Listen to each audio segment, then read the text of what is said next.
Hello, I welcome you on the behalf of Sky. Today's subject of discussion of this webinar is shopping malls and institution of social change. We have with us few eminent personalities of the industry. Mr. Mike, he is the director and head of studio Benoy. Then we have Mr. Abhishek Bansal, executive director of Pacific Group. Mr. Rajneesh Mahajan, he's CEO of Inorbit Mall. And finally, Mr. Anuj Kejriwal, he's CEO and MD of Anarock Retail Advisors. Anuj shall be moderating the session. So over to Anuj. Many thanks, Sanjeev, for the introduction, and extremely happy to moderating this session. Number one, I must say that, this topic is, very close to my heart. And I think I was chosen to moderate this when I was having a call with Anjeev and Mukesh. And I actually brought up this topic. Also, this is very different from, all the discussions that we've had in the past. So I think will be great fun to have this discussion. The topic really is that, how are shopping malls an institution to social change? How do we bring about social change? I think social change is brought about by the real infrastructure behind these assets, which we call social infrastructure. Let's just go down to what is the real definition of social infrastructure. And, I picked out this very simple definition. Social infrastructure are foundational services and structures that support the quality of life of a nation, region, city, or neighborhood. What have our retail assets done over the last couple of years? Malls have made themselves available for, various vaccination drives. Millions of customers got access to food and grocery because malls, under any circumstances, kept their parkings open, kept their common areas open. Community spaces are built for more mental and physical welfare. They contribute to 10% of GDP in terms of consumption and 8% towards employment. And this and retail is growing at about 20-25% a year. So I think in every way, retail malls and retail sales are helping the economy go forward and bringing about social change. But the first question that I'm going to put out is to Mike. Mike, you've designed malls world over. What I really wanted to know is that, over the last couple of years, how is the evolution on design happening globally? Is the brief from the clients changing? And how are you physically actually incorporating that into the design and executing it? Thanks, Anuj. Yeah, it's a big question. So let me think where to start, because you asked the question specifically internationally. I think, this conversation is really apt because I think definitely we've seen the shift from, let's say, simple transactional space to experiential space.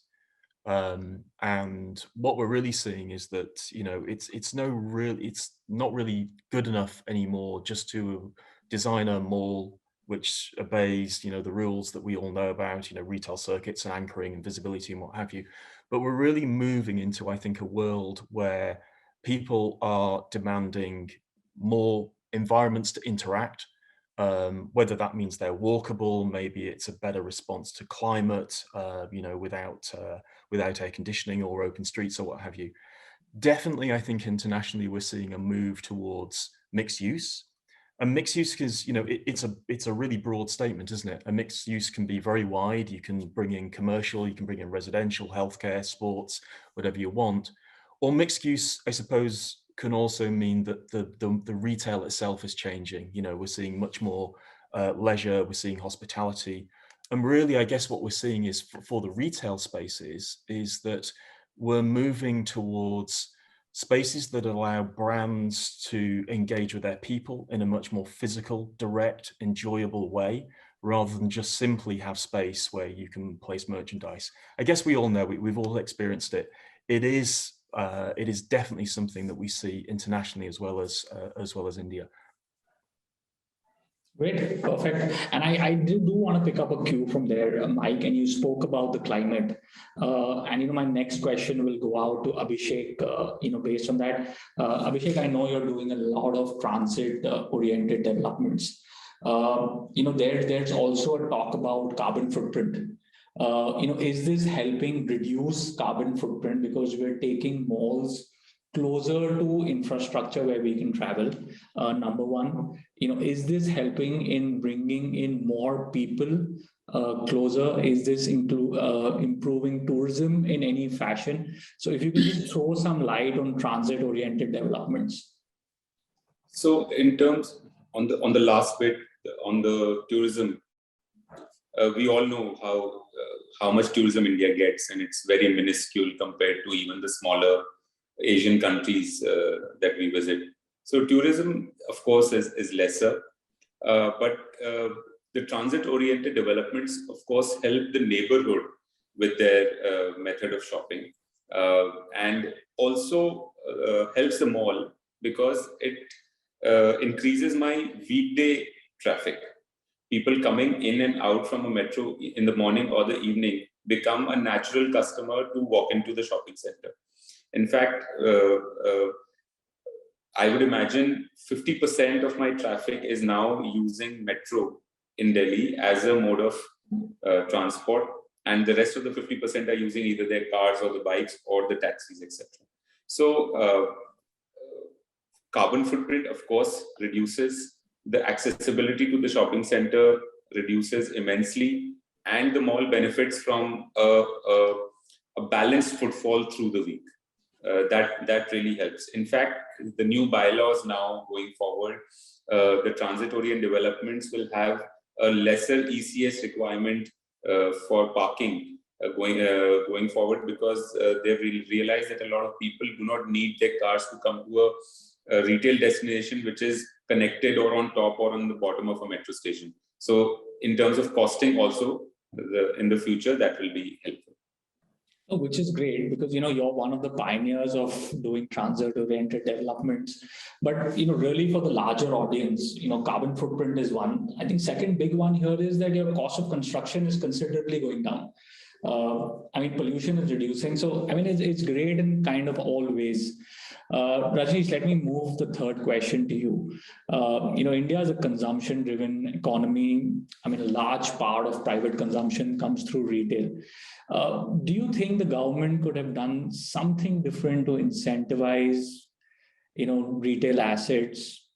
We contribute more towards, economic contribution. Large-scale employment. What could have been done differently?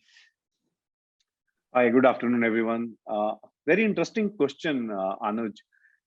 Not only incentivize, I would also say that it could have facilitated a far bigger growth, and there could be a role on both sides, which will benefit industry and benefit masses at large. So if I break this question into a couple of possibilities, first that comes to my mind is the development side of it. I think in our urban planning, and some of those cities who have defined urban planning and they have created zones, it brings multiple usages to one location. And hence, when you're looking at 1 million people visiting a month to a retail destination, multiple reasons to be in and around that location helps in achieving that kind of footfall and accordingly the consumption. So the retail zones need better planning, and retail zones do not restrict to creating more shopping areas. It's not that you create a shopping district, but what you need to create is a district which has recreation, which has open spaces, which has sports arena. So there are multiple reasons for people to be in and around that.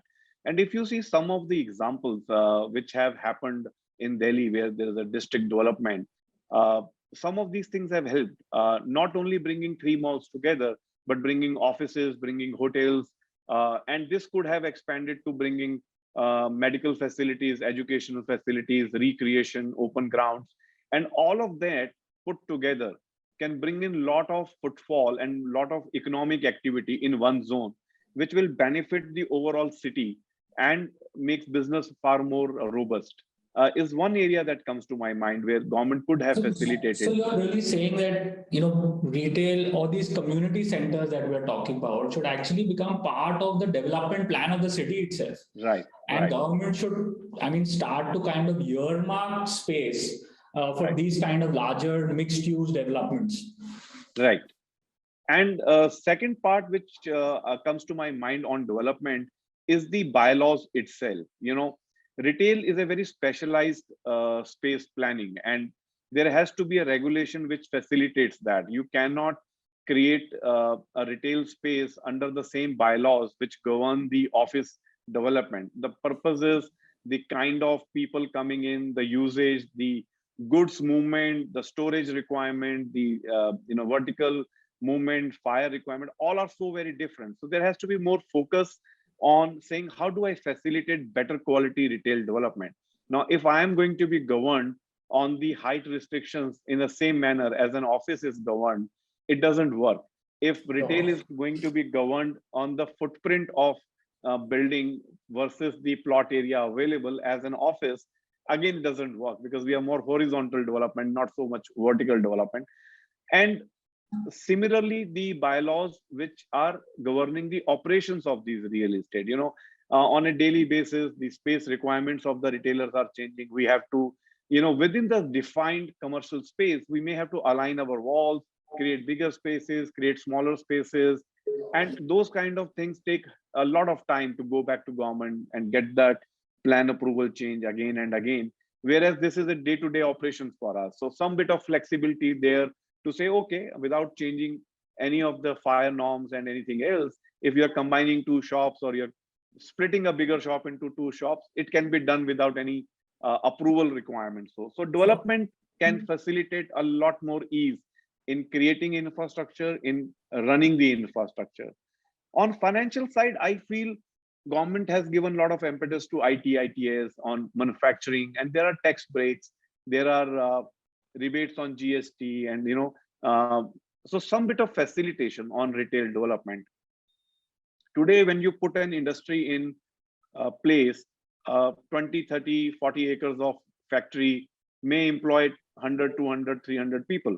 When you look at in the same space, a million and a half square feet mall being created, we employ more than 2,000 direct people working from that location. So the job creation that we have is far bigger, because robotics has still not come into retail so much as it has come into the manufacturing.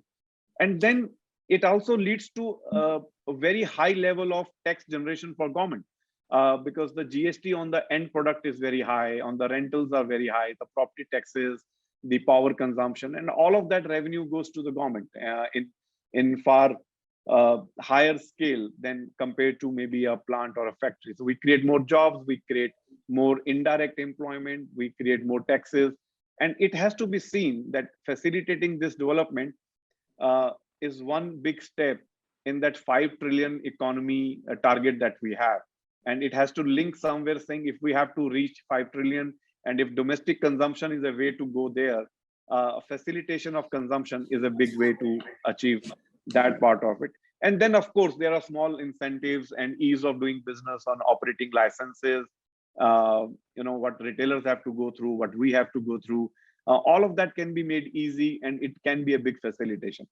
I would not focus too much on incentives. I would say facilitate is a robust business. It has the potential to grow higher, and your facilitation will help it achieving economic benefits for the city, state, country, and it kind of works. It creates far more opportunities for people to come out of their home and spend money.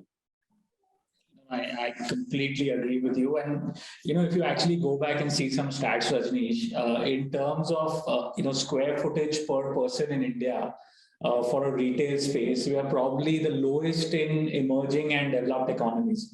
So, I mean, there's a large way for us to go, and this will only help increase consumption. I mean, taxes, economy, employment, everything from here on. But let me pick up a cue from what you said on the financial side and just go back to Abhishek on this. Abhishek, I picked this number up from somewhere. It says that, retail malls went through a loss of almost 3,000 crores over the last 2 years. Really in your mind, how could this situation, have been handled in a better manner? Because, somewhere down the line, while you were suffering, the entire value chain along with it also suffered. And, while the principal is suffering, how do they continue to take care of everyone else? Which we did actually. So it'll be nice to kind of know from you how this could have been handled better. Handled better.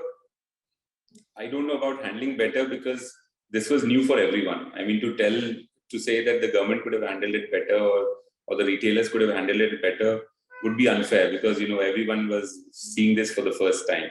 Sure. But how can it be, how can one make up for the losses that the industry has suffered is something that one could look at. And very simple things like, for example, from the government side, if I say, if the GST input can be provided to shopping centers post the completion, because today my cost of construction has gone up by at least 20% to 25%, in some cases even more, just in the last 1.5 years or less. That is the kind of increase in the input cost of building a shopping center. The interest rates have not been very soft. Although a lot of it was passed through by the RBI, but was it passed from the bank to the end user to the developers? I am not too sure that the same manner or the same stuff was passed on to the developer. So the interest rates could have been handled better. The Supreme Court was kind enough to give us the relief on interest, so that was good. Otherwise, the developers would be paying interest on interest now. So the losses that have happened, but we really can look at going forward how we can make up for those losses in terms of benefits on GST, in terms of benefits on some kind of interest benefits, and coming back to the trading on the floor. And this we've discussed even when we were discussing with all the retailers about the rental waivers, etc. And when we worked out those deals, we reached to a formula where the losses that we had borne during the COVID times, it was closure, and then we had to support them in the next 6 to 12 months as well. Going forward, maybe with a higher revenue share or a little bit of a higher MG, we try and cover up those losses, because that's the only way we will be able to, plow back whatever we have lost. Otherwise, there's no way. And things are looking better. The sales are already crossing the 2019 numbers. So at least in Delhi. So it's affordable. It's affordable for a retailer to be able to look at, paying a little bit of higher revenue share, if not an MD, for the developers to make up for what they've lost. We are still wary of how the cinemas will work out, but the next 2-3 months are looking very promising. Yeah, I mean, there's content for the first time which is lined up from Diwali. So let's really hope that the cinemas kind of come back in full swing. Mike, let me come back to you on one question, and I'm again going to go back a little on design. I think which will help the larger audience. Malls have this great infra. I mean, they're following all SOPs. Great parking spaces, great open spaces, huge atriums. Really safe places to be in. From your experience internationally and in India, can these spaces be used a little differently from what we're already doing to make them more social spaces? Yeah, thanks, Anuj. It's interesting, isn't it? I think something has to change anyway. I mean, I suppose we were just talking really about the last 18 months and what have you, and how appropriate a sort of spatial typology that has been. And for sure, you know, we all know that we've got to sort of try and avoid some of those tighter spaces that we have. You know, I know there's always pressure in terms of efficiency and what have you, and that tends to have informed a great deal of what we've seen, I think, in the past. But I think we really, really need to be rethinking this. And I think people do have this psychological shift and this psychological need now to have more space, you know, and whether that's for safety or whether that's because the whole shift is going from transaction to interaction experience.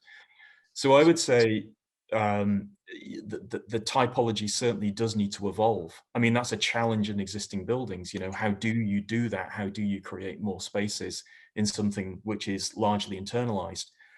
I think what we are seeing internationally is retail space, the actual shop units themselves, becoming a far more open in terms of the way they're used and the boundaries and the distinction between what is landlord or mal versus what is a retail area.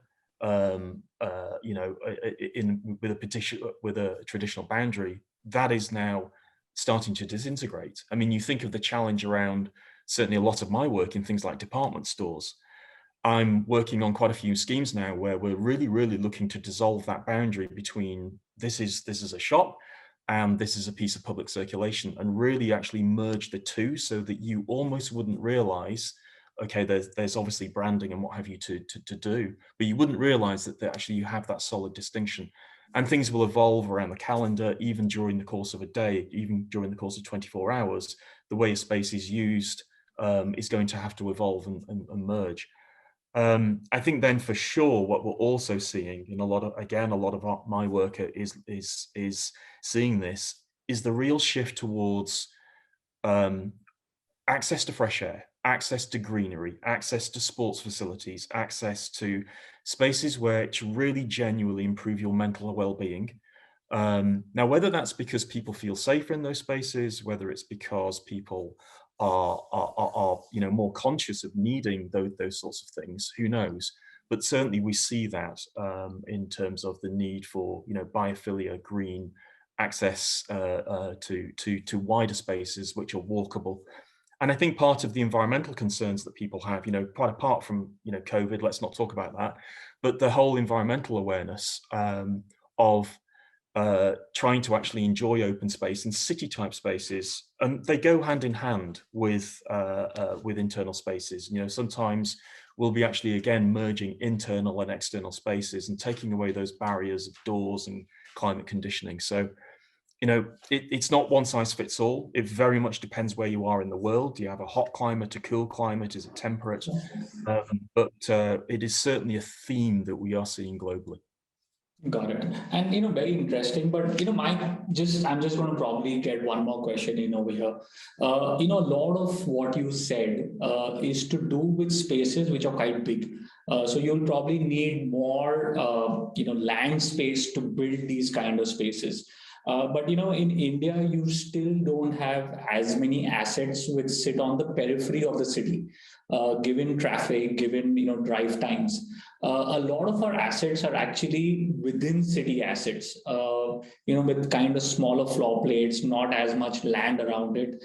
You know, how would you suggest that these assets should kind of evolve to make it more friendly to the audience, or, you know, bring about some kind of social change? So is there a way to retrofit it? Is there a way to kind of, you know, do something differently to make them, you know, kind of better for the public? Absolutely. I think, you know, you picked up on a word there, retrofit. Now, why you might be doing retrofit, I guess, is the whole host of different reasons. You know, are you 15, 20 years on down the evolution of an asset? Does it need to rethink itself? I mean, that's certainly valid. Do you need to retrofit because actually you're concerned about carbon footprint? You know, we were talking about that 10 minutes ago in terms of, you know, substantial demolition or what have you is you know, probably a little bit frowned upon these days, or you know, certainly that's where we should be going. I think there's all sorts of tactics we can use. I mean, certainly things, spaces which perhaps are not working very hard. So, we see on many of the buildings we work in, back of house, we see huge service yards, where, deliveries and logistics and what have you have been planned in a sort of very, very engineering focused way. Well, let's look at that and let's work out what, is that space actually doing what it needs to do? The way that highways are planned, eats up huge amounts of spaces and what have you. And if we're seeing a shift actually towards more sustainable forms of transport, we're seeing more metro or what have you, then you do have the ability to actually take back some of that space. I'm a great fan of rooftops, actually greening rooftops, getting people up vertically to the tops of buildings. Now, sounds easy, sounds simple to do, but actually, the way to actually get people to move vertically can be quite challenging in certain cultures. The more we almost shift the dial as we go east, people are more used to it. If we shift the dial west, to sort of where I sit, people are quite reluctant to go up, and there are all sorts of tactics we use to actually get people to go up there. High value spaces, put anchors, put cinemas, restaurants, great views, landscape, do whatever you want, and actually use that fifth, we call it the fifth elevation, that upper level canvas. So I think it depends, but I think what you're really looking at is look at spaces. Nothing's off the agenda. How hard is it working? And don't be afraid to explore those sorts of things. Great. I think some great points over there. Rajneesh, let me move to you for the next question. Let's move a little bit to marketing. How is marketing, promotions, your voice as a retail asset? How has it changed over the years? How are you now marketing your retail assets as bringing about social change? It's very interesting, Anuj, while you were putting this question up, and I was just looking back 7-8 years back. If you see any mall advertising, 1/3 the space will say some event happening, and 2/3 the space bottom will list out all the brands that we have in the mall.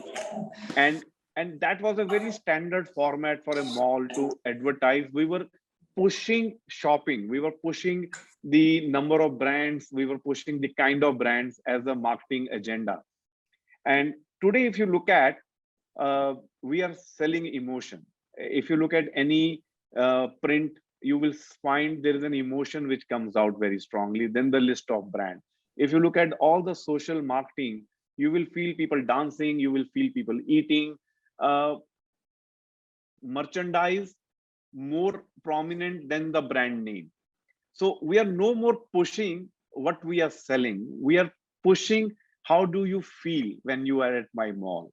A child with a softie all over the face in a food court is far more important and valuable picture than 7 brands on that frame. And that's a big change that since you asked me and I have been thinking about it, and that's a big change that we notice. It is a social space. It is a place where you go out, hang out, have fun, and you may end up doing shopping. And shopping is seen more as a therapy than as a need. In most of the urban spaces and our lifestyles, I believe if somebody is not shopping for 6 months, it may survive. But shopping is more of a therapy, is a joy of going out and buying and pampering yourself. I think over the years, with economic growth of the country, with the urbanization, need to go out to open spaces, the way a consumer connects to a mall has changed. We have seen the change in the dwell time that people spend at a mall. A group of activities, people come together to have a certain set of activities to be done, and is no more focused shopping, other than maybe people going down to a wedding shopping where it is clearly, you need a car full of bags to go back and have a change for every occasion in the wedding festival. Also, if you see the way promotions and events are conducted in the mall, there is far more, like a simple social change on a mobile phone is the food has to be Instagrammable first, tasty later. The mall decor and the elements has to be Instagrammable first and then more meaningful later. So today there is so much more focus when we do a mall decor to say, okay, this is a great backdrop, But if somebody is standing there and taking a selfie, is there enough light? Now, that thinking never existed 5 years back, to say, in this backdrop, when a consumer is taking a photograph, will there be sufficient light on the face? Will the photograph come nice?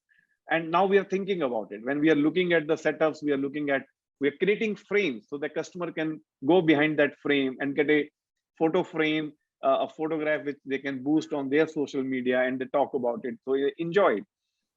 So a lot has changed in terms of the way we are promoting our malls on print media, social media, the way we are creating our events. We did an event on last year, I believe, in one of our mall, where we had an artificial pond and a fishing rod and the fishes, and it was a competition among the families. They will get onto the boat and they will do fish, and they will be measured on how many fish they catch. And they were all magnetic. There were no real fishes, but there was real water. So you're using magnet and you're using water, and you're actually creating an event.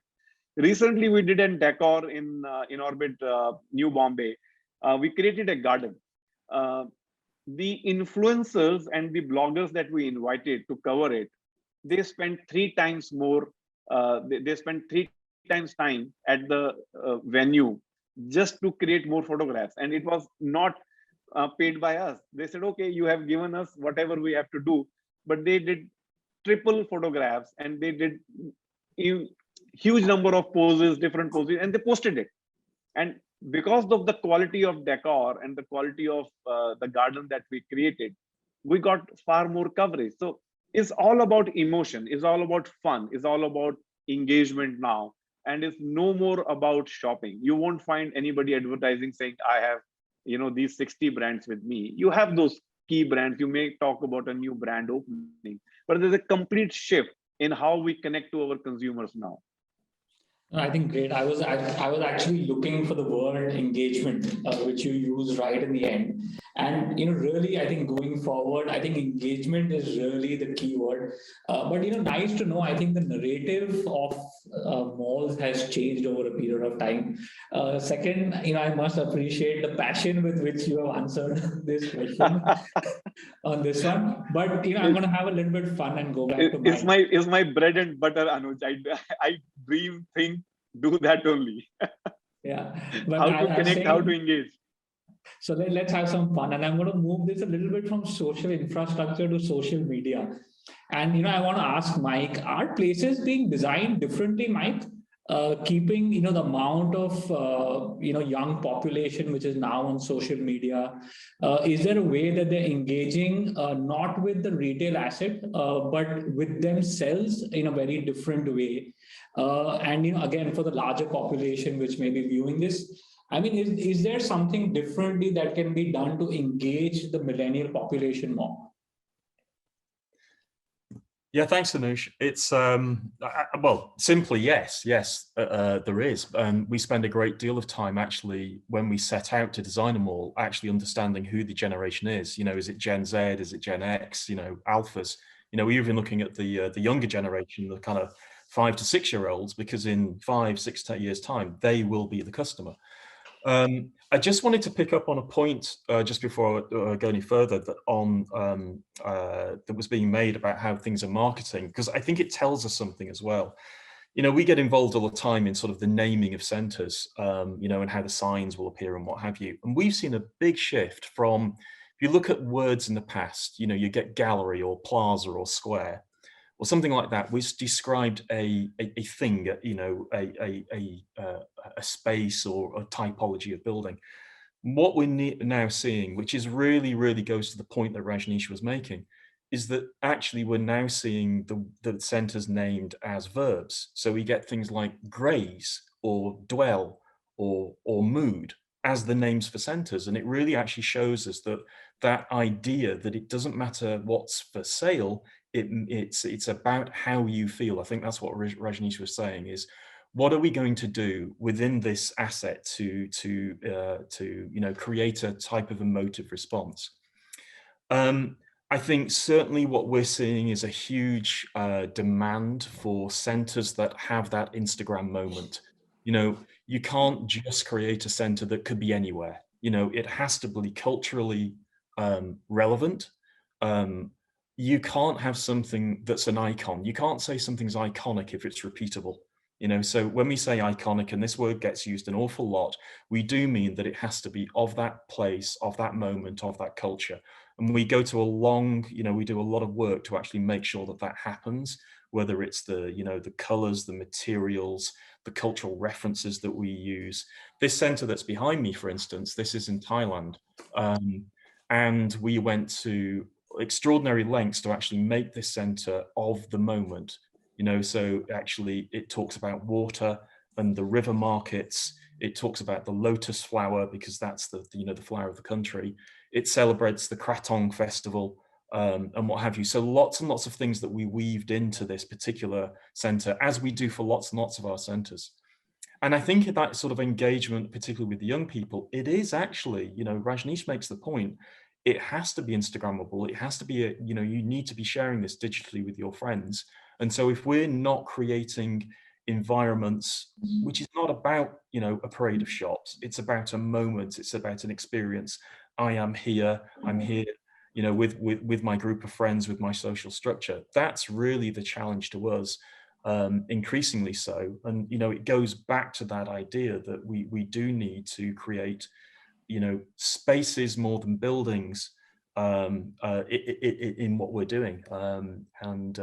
Yeah, that's certainly how design is evolving. Great. I think two real key points, Mike, that I picked up. You know, one is spaces over buildings is what we need to do, and I think very interestingly, you said we need to create moments for different kind of cultures.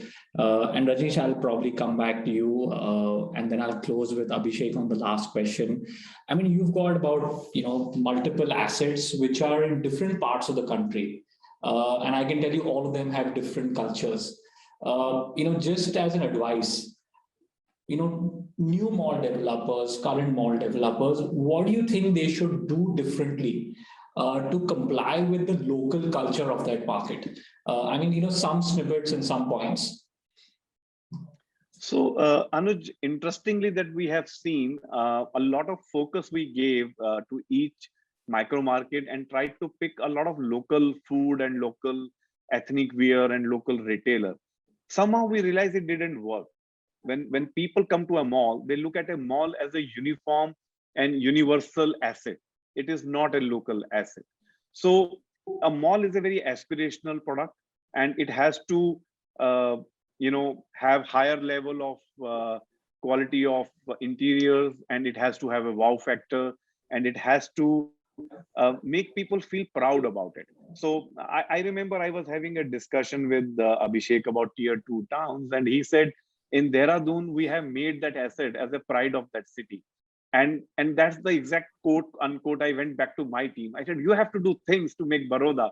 And it has to be seen by every citizen of Baroda as pride of their city.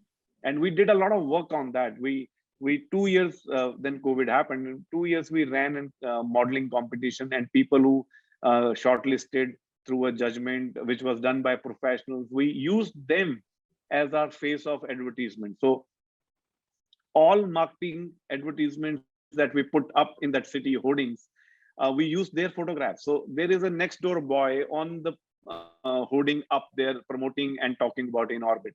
So, you know, so this cultural things about city is not limited to the merchandise of that city. That's a big difference. That's a no. But emotion and the lifestyle of the city. Sure. Now, if you go to Chandigarh, which is, I think everybody loves Elante as a mall, but if you see, it's not a mall of Chandigarh, it's a mall of that region. You know, people come from various parts of the Punjab and Himachal and Haryana to come there to shop and enjoy life. Is a proud movement for them to go back to their society and say, I shopped there. So you have to connect with that kind of emotion, and you have to connect to the lifestyle of that city. Now, in a city like Pune, if you do not have restaurants with terraces and open spaces, where the only restaurants work on high street is with terraces, you made a mistake. And we made that mistake when we did Pune. It was a very, very boxed mall.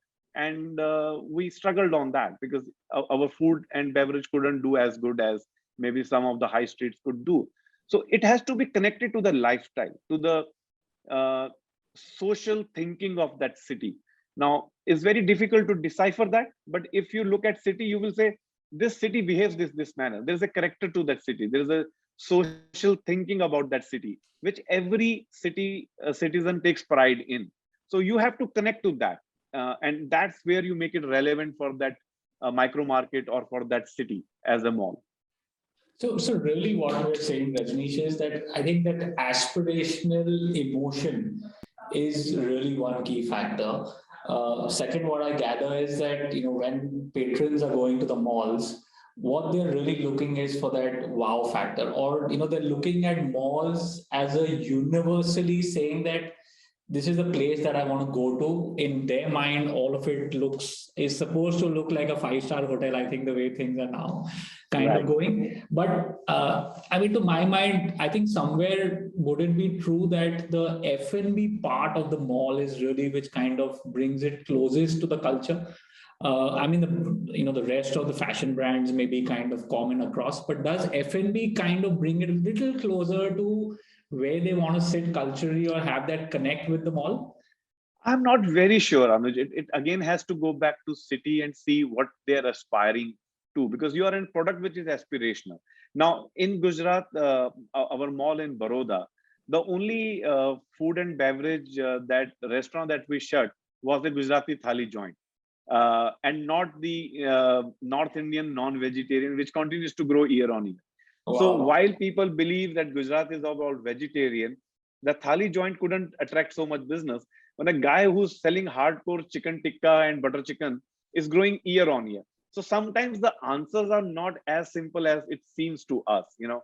Sometimes you have to go back to the fundamental need of going to a mall, which is aspiration. I have arrived in my life. I go and shop at a mall.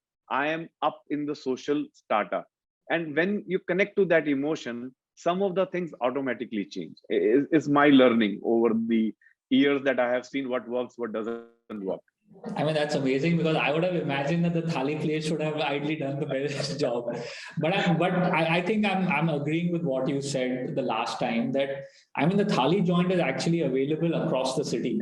What they're coming to the mall for is actually something different and aspirational, which is interesting. Abhishek, and where we might have gone wrong, we could have taken the luxury of thali into the mall, saying if market is selling at 350 rupees, this guy sells me at a 550, but gives me an experience that no other thali joint gives. So the aspiration within the thali has to be brought in. So then we're really saying that the product which is coming in the mall has to be differentiated in some way. Altogether. Abhishek, I'm going to the last question with you before we kind of close out. I somewhere think that COVID is obviously behind us. Sales are starting to come back, but I'm also coming to the point of, people look at malls as, somewhere community centers. Some piece of advice on what we really can do, to not just bring people back to shop, but all the events, all the promotions that we were doing of gathering people for them to have fun. Cinemas are now starting to open. India is a big Bollywood country. People will start coming into cinemas. What are some of the safety precautions? What is the kind of verdict that has to be given out to really bring people back into these community centers? So Anuj, all the shopping centers have been focusing on this since the last 18 months. And I remember seeing the videos of most of the shopping centers when we opened after the first lockdown was how safe it is to come to shop at the mall. That was the first video floated by all the shopping centers, and rightly so, because people were frightened. They didn't know how to react.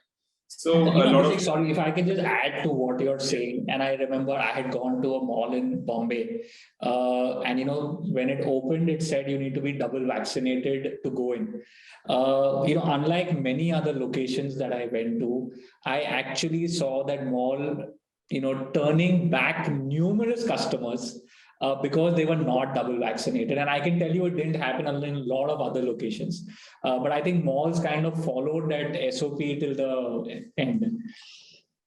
Yeah, I think in Bombay it also happened because of the guidelines issued as such. So that was a little bit more stricter in Bombay. So, for example, when we opened the second time, we ensured that all our staff was vaccinated. And when we advertise that, you're entering into a space where all the staff is vaccinated, gives a huge amount of confidence that, it's safe to go there. Secondly, we've been doing our vaccinations in the mall. So, in all the shopping centers, vaccinations have been continuous, and the good thing is the availability has been there. So that again gives a lot of confidence. The other thing that we tried and did was, I remember we used to advertise a lot about mall being a great gathering place.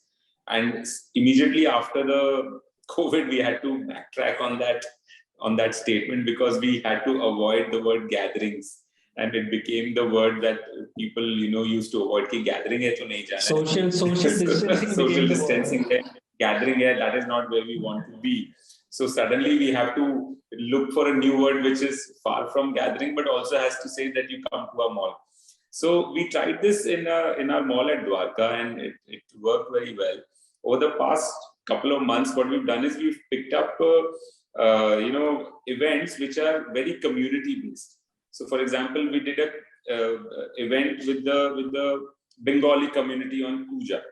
So it's very obvious that you are doing a Bengali, you're doing an event on Durga Puja with the Bengali community, but we never thought like that. So what happened was we ended up bringing in people, but it was not like we brought in 1,000 people. We were happy with those 300-400 people, and the event was very well organized. If I had to do it pre-COVID days, I would probably do a dandiya with call 2,000 people, this and that. But we changed that. Then we did it with this small community event with the retired army guys.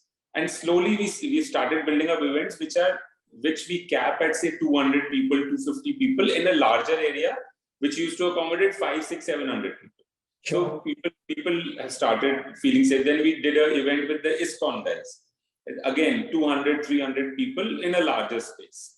So that really helped us there and gave us the confidence, gave the customer a confidence that they were in a safe kind of an environment.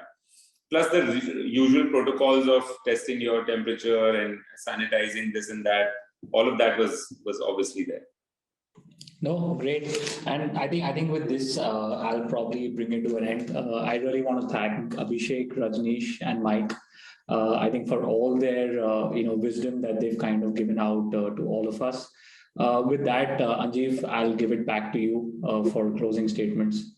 The session was very enlightening and very informative, and the information which you all have shared, it's very, very good for the industry and even for the common man. So I thank you all for sparing your thoughts and time for Sky. Thank you. Absolutely, Anjeev. And I must close and say thank you to Sky, I think, for organizing this very different topic. So thank you for having us for this. Thanks. Great. Thank you, Anjeev. Thank you, Anuj. Thank you very much. Thank you. Thanks, Mike. Thanks, Mike. See you.